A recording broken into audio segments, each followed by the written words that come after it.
Imagine a trap so subtle, your opponent thinks they are winning a piece right until the moment their king is executed. This is the legendary Kieninger Trap. The stage is set as white claims the center with pawn to d4 and black develops the knight to f6. White expands further with pawn to c4, but then the first spark of chaos, pawn to e5, the Budapest Gambit. White captures the sacrifice and black's knight leaps to g4. Hungry to win the material back, white defends solidly with the bishop to f4. Black brings more reinforcements with the knight to c6 and white supports the center with the knight to f3. But now black begins to weave a deadly web, bishop to b4 check. White doesn't want to trade pieces yet, so the knight blocks on d2. This is the seed of white's destruction. Black plays queen to e7, placing the heavy artillery on the same line as the white king.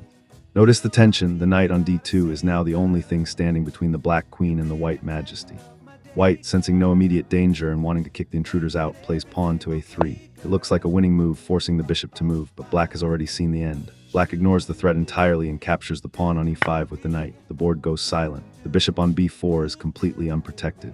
White, blinded by greed and believing black has simply blundered a piece, captures the bishop with the a-pawn, but the trap has closed. With a devastating leap, the knight lands on d3. Checkmate, the white king is smothered by his own army, unable to breathe, unable to move. The knight on d2, frozen in fear by the pin of the black queen, can only watch in horror as his king falls. In chess, the most dangerous gift is the one your opponent wants you to take, 0 to 1. In the blink of an eye.